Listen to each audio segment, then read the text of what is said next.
बिहार में जो वित्त रहित शिक्षा नीति लागू है उसके संबंध में पिछले 15 वर्षों से प्राध्यापक कॉलेज में पढ़ा रहे हैं। कॉलेज को यूनिवर्सिटी से सरकार से मान्यता मिली हुई है, लेकिन वहां के शिक्षकों को, प्राध्यापकों को और शिक्षकेतर कर्मचारियों को कोई तनख्वाह नहीं मिलती।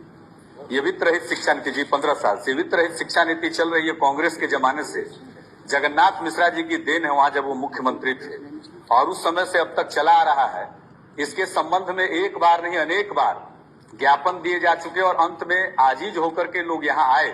राष्ट्रपति को उन्होंने ज्ञापन दिया, प्रधानमंत्री को ज्ञापन दिया और नंग धड़ंग प्रदर्शन किया, जिसके बारे में संसदीय कार्य मंत्री श्रीकांत जेना जी ने भी मुझसे पूछा कि ये क्या होता है, और उन्होंने मुझको बताया कि प्रधानमंत्री जी भी पूछ रहे थे कैसा बिहार है, होता क्या। तो ऐसी स्थिति है। अब वहां पर अभी प्रधानमंत्री जी गए थे। अब बिहार में जो कुछ भी हो रहा है ये किससे छिपा हुआ नहीं है, और न बिहार सरकार के बूते के अंदर की चीज है कि उन लोगों को तनख्वाह दे, वेतन दे।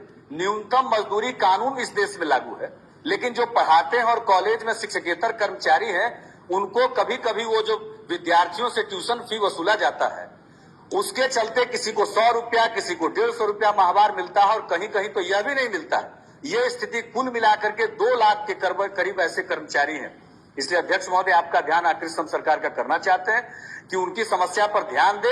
ये राज्य का विषय मान करके अगर छोड़ देंगे तो वो भूखमरी के शिकार हो रहे हैं। कई लोग भूख से मर चुके हैं, इसकी खबरें भी आ चुकी हैं। इसलिए इस पर मानवीय दृष्टिकोण से देखिए और इस पर विशेष प्रयास किया जाए। और इसके साथ ही अध्यक्ष महोदय, जहां एक तरफ यह स्थिति है, वहां दूसरी तरफ जो विश्वविद्यालय है, जहां जो वित्त रहित शिक्षा नहीं है, जहां वित्त सहित शिक्षा लागू है, कॉन्स्टिट्यूएंट कॉलेज है, वहां भी 4 महीने से 5 महीने से लोगों को तनख्वाह नहीं मिलती। अभी परसों मुझको अपने क्षेत्र में कॉन्स्टिट्यूएंट कॉलेज है, एन कॉलेज बाग, वहां हमको जाना पड़ा और वहां देखा कि 5 महीने से तनख्वाह नहीं मिलती। यह अनेक यूनिवर्सिटी की स्थिति है। इसलिए सरकार ध्यान दे।